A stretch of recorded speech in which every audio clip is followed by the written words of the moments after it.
Hi, I'm Tabitha from Tabandy Farm and I'm going to present a tutorial on needle felting. I will show you how to needle felt, what tools you will need, and the array of wools and fibres available for needle felting a small sculpture. First, you will need a piece of upholstery foam available from carpet manufacturers as offcuts for a few dollars. You will need some felting needles. They are available in coarse, medium or fine. Generally medium is a good all-purpose needle. You also have available needle felting tool, which is a handle that holds from 1 to 4 needles, great for larger projects. You will need some noil. This is a fantastic byproduct of your commercially processed wool rovings or wool tops. This is a byproduct that comes off the rollers after carding. You will need a good selection of coloured, commercially produced wool rovings.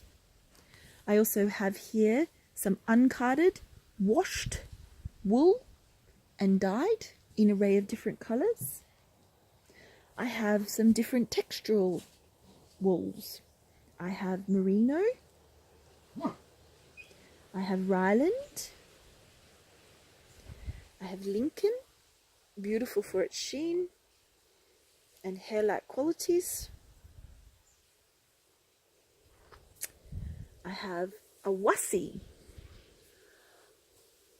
which is a wonderful Middle Eastern fat-tail sheep.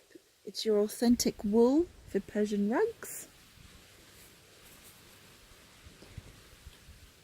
Suri alpaca, also very hair-like, very soft and silky.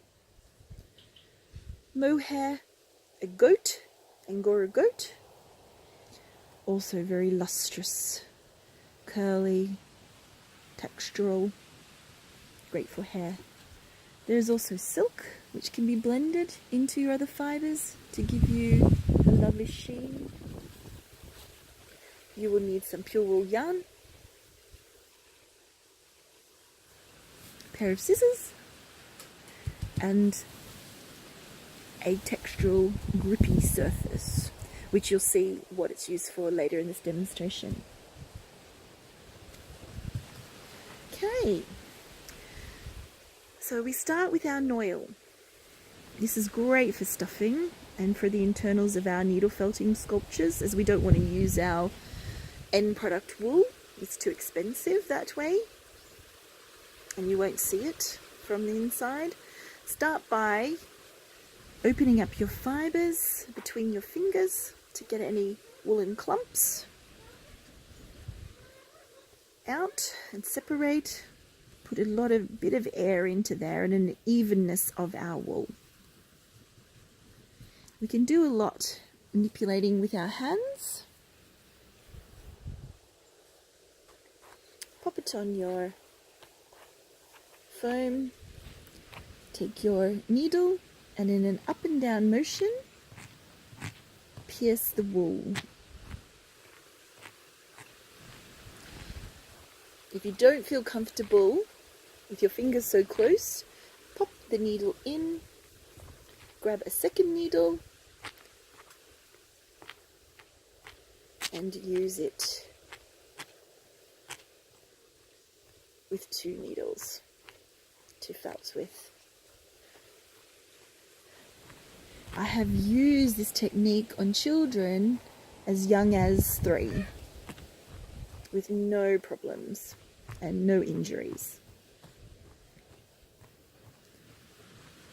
When using your needle in an up and down motion, please keep in mind your wrist and hand must be quite rigid, and use the whole of your lower arm from the elbow in an up and down motion. The way we generally use our hands is with a twist. We write, we eat, we drive, type. But with this motion and technique, we need to keep it all rigid. Because if we felt with a twist, we will break the tips of our needles time and time again. They're only quite fine. The reason why this works is on each of these wool fibres are tiny, tiny barbs that can't be seen with the naked eye.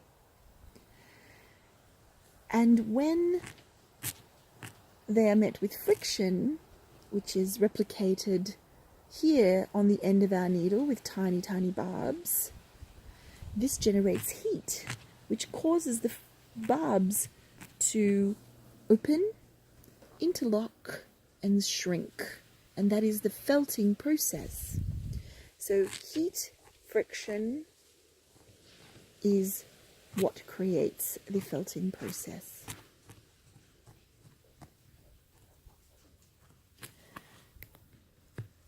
What I like to do, this is where our yarn can come in handy.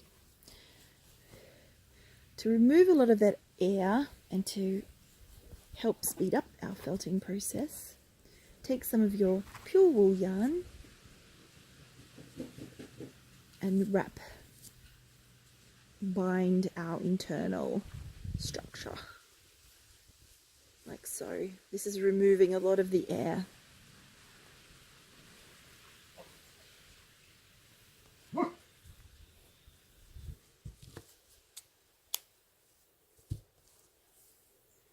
We use pure wool yarn as this felts with our wool.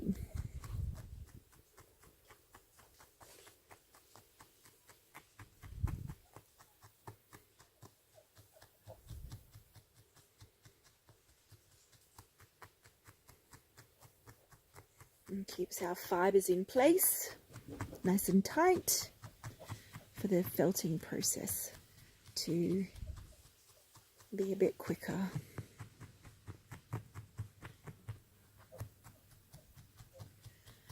And it's already, we don't have to felt completely. We want to do what's known as a pre-felt at each stage, which is just partly felted fibres, because with each layer that we add to our sculpture, we will be just slightly felting each layer, which then in turn will felt even more the layers underneath. So we need them to all bind at each layer, but not completely felted until the very end of our design. So there is a shape for the beginning of our sculpture. So I'm going to pick a colour. Oh, I like this bright red. Now open up your wool roving like so. Pinch, grip between your fingers and your thumb and pull ever so gently. Lay your fibres, pinch, lay your fibres. If you hold your hands too close together, it's very hard to pull the fibres apart. So relax, pinch, move your hands further apart and pull gently and lay.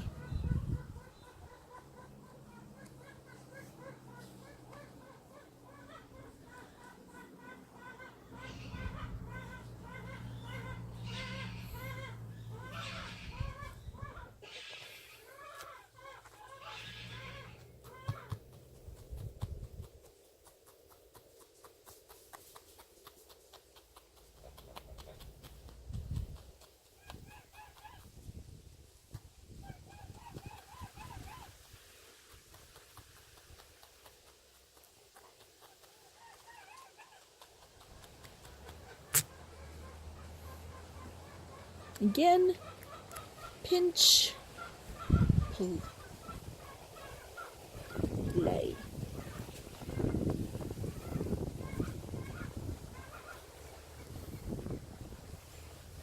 pinch, pull.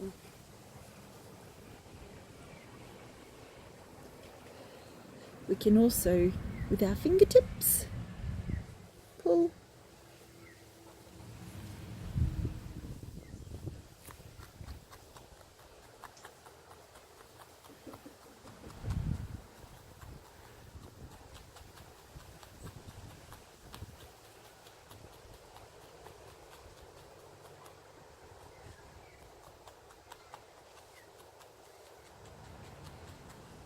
You think, oh, nothing's happening. It takes so long, and it feels like that, but it's amazing how with each layer added, the interlocking process starts to happen quite quickly. It's in this stage too that we start to form any effects, sculptural design ideas such as indents, facial features if we're doing a face, a body. So as you can see here, I'm going to focus my needle felting in the center, and it is shrinking more here and less out here. So whatever we want to define in our piece, that's where you will concentrate your felting. Pinch. And we just keep adding our layers bit by bit. Wool is very sculptural. It's like using a palette of paints.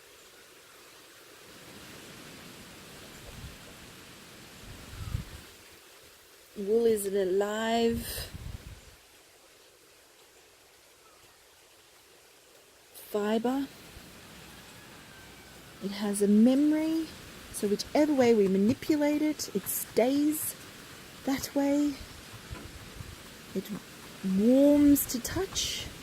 It hardens when it's cold. It's an incredible fibre, incredible medium to work with.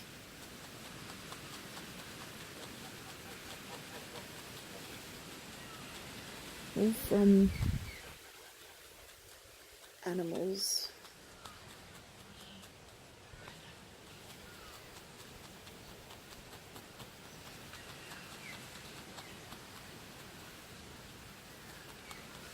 So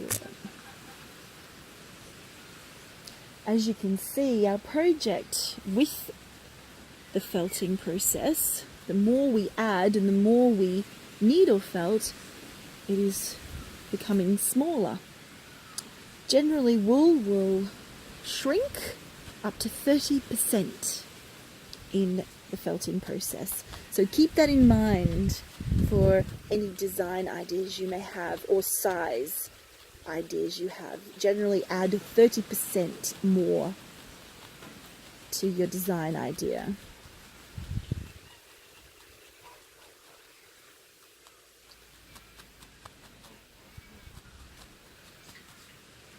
So, now you can see when I pinch and pull, I have wispy ends, and then at the pinch grip end, it's fairly straight edge. Keep that in mind for any design ideas you have. I'm going to overlay this wool and blend as if I'm using a paintbrush and stroking with a different colour. I'm going to place my fairly straight end and use the wisps up to show that I'm adding a new brush of colour.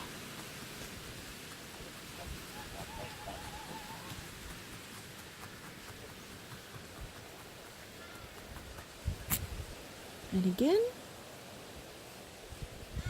it's a bit too long, so I'm just going to pull and I'm going to place that on the bottom as a straight edge, pull up my wisps like so.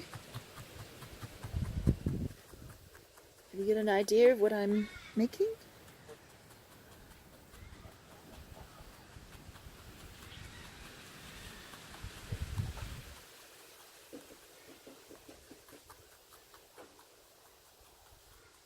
So remember, wherever you are striking with your needle, that is where it is shrinking. So you have to give it an evenness of needle felting, but you'll pay particularly more attention to the areas that you want to define in your sculptural design.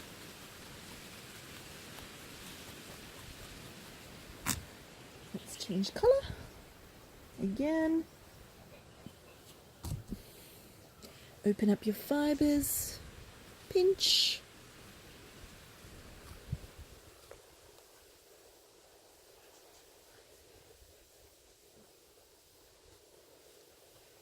And again. Pinch, pull.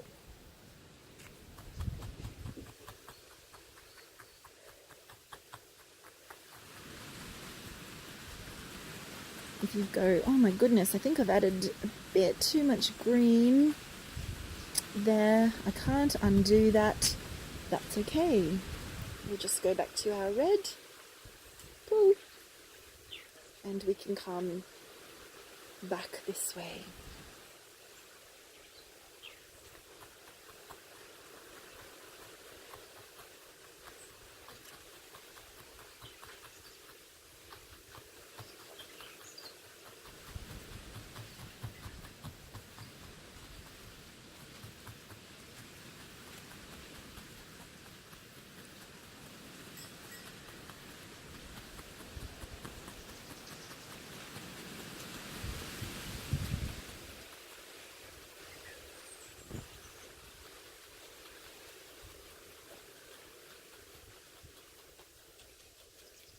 Okay, I'm going to concentrate a little bit more of an indent in there. I think I kind of know what I would like to make. It seems to be that this sculpture here is taking on a life of its own. Now with my uncombed washed fibre that's dyed in this beautiful emerald green, you can see that I've got the lovely staple texture there. I'm going to take a bit of that, and this is where your grippy mat can come in handy, because you can roll it along, or I can just pick it up in my hands, and using heat and friction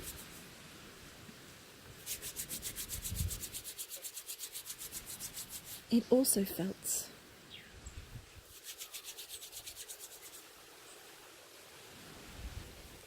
Right, trim that there. And add. So you can make extra pieces off your sculpture and add them to your sculpture through the same process.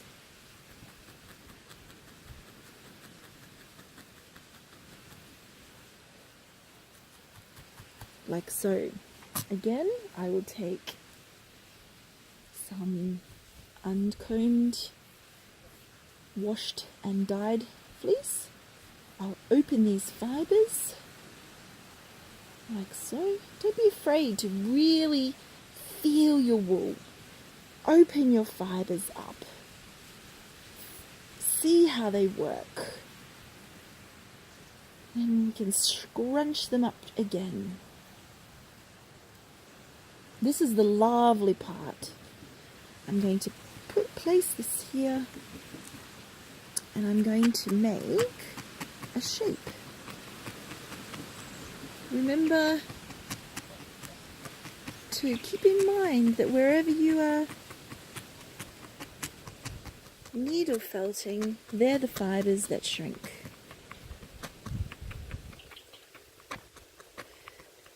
The more you practice, the more new techniques you will discover of your own It is a journey. Same as painting, as any medium. Clay,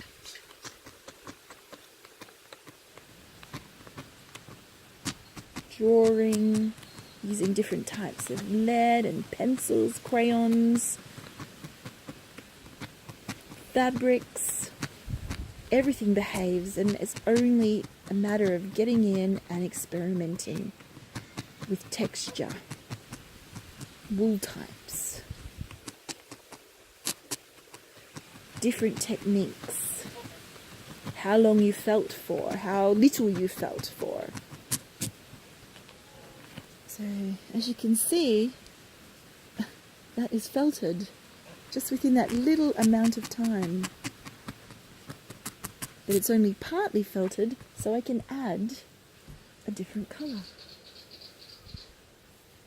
I've got some roving, but again, I can twist it, shape it, add it, define it, draw with it, colour things in with it.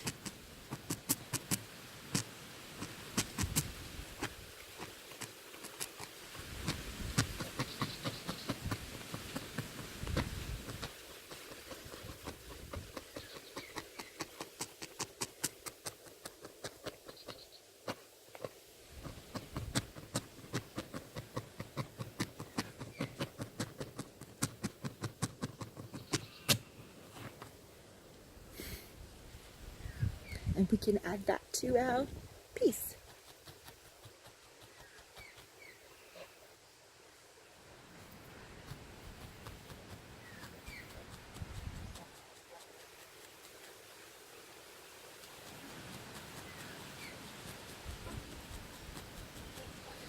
So, I continue on with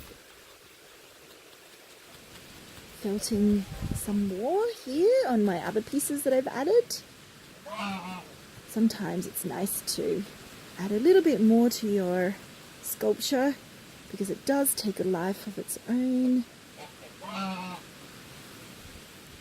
You can have a little bit of cold water beside, and you can pop your fingers in a bit of cold water, and that helps to take the air out of your fibres and bind them a lot quicker. So,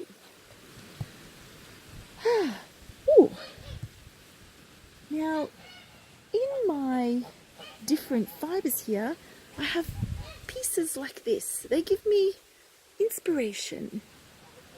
I might lay a couple of these little pieces of inspiration.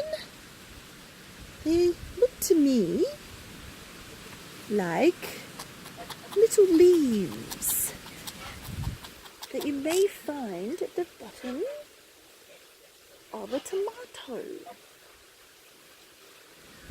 That's what the wool is telling me. Let me see. Oh, there's a wool for everything.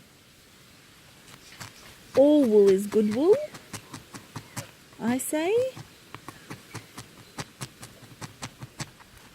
So within a few needles, felt, I've got myself a little bit of tomato leaf.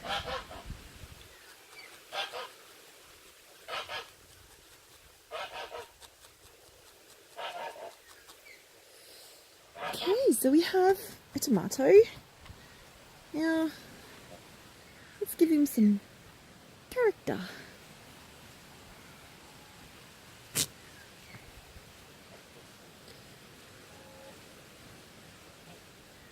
Okay, this is what this comes in great handy for. This is our Lincoln long wool. Very textural, lustrous, wavy, looks a bit like hair. Let's transform our tomato.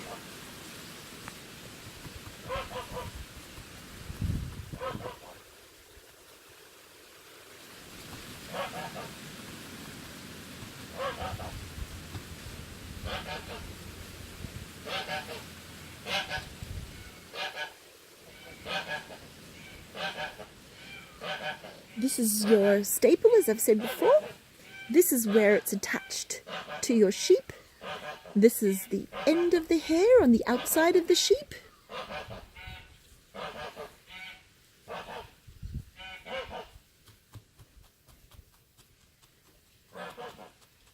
You can hear I'm sitting outside with on my farm with all my animals. They're in the background, including the wildlife. Here at Tabandy Farm we have 70 rescued sheep of all types of breeds and colours. I call them my licorice all sorts flock. I collect them as rescued, pre-loved or unwanted sheep. And that's what goes into Tabandy Farm. Commercially produced wool rovings. So, here you can see that my tomato has hair. We take a little bit of oil, twist it between our fingers, and let's give our tomato some eyes.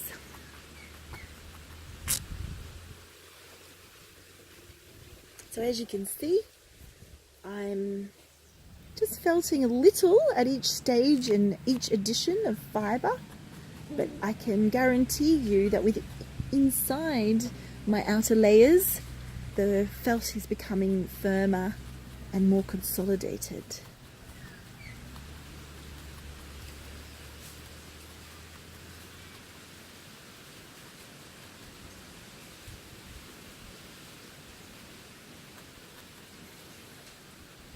Make sure they're quite even.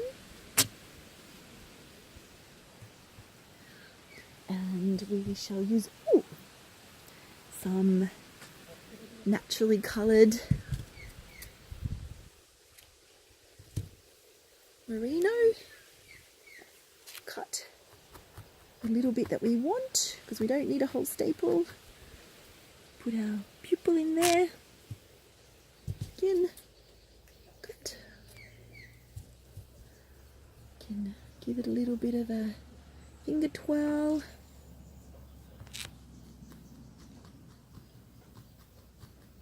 And pop. Keeping consolidating all our fibres.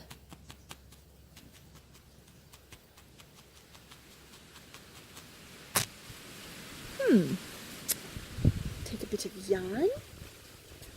Cut.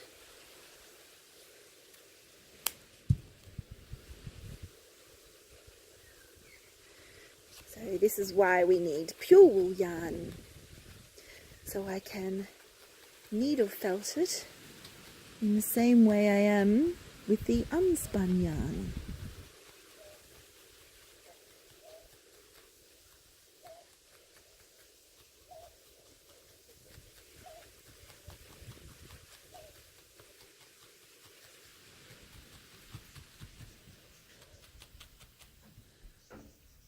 Looks a bit cross, doesn't he? Or she? So we've learnt a few different techniques you might like to try and experiment with your own fibres and colours and blends.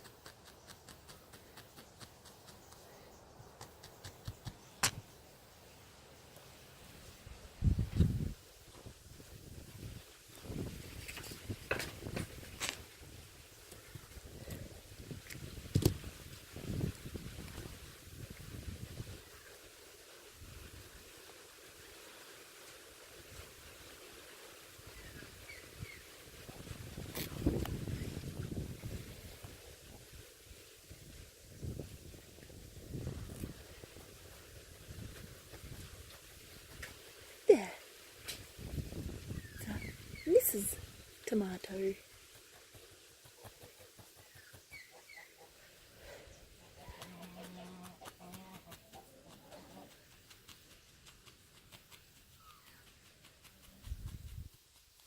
I've done workshops before where people have had an idea in mind of what they were going to make as their character or small sculpture, whether it be a face or an animal, fairy, etc. And as they've developed their sculpture, it's taken on its own life and has become something completely different at the end. And that's the beauty of wool.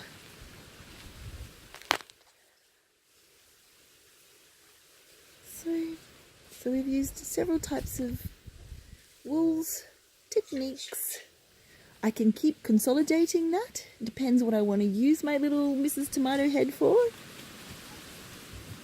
I could use her as a keyring, so I would keep felting and turning her into quite a hard piece of felt. But for this purpose, I'm going to get some Ryland. Thank you very, very much for watching.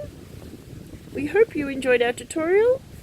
Please don't hesitate to contact me, Tabitha at Tabandy Farm, www.tabandyfarm.com, and I'm happy to answer any queries. Thank you very much for watching.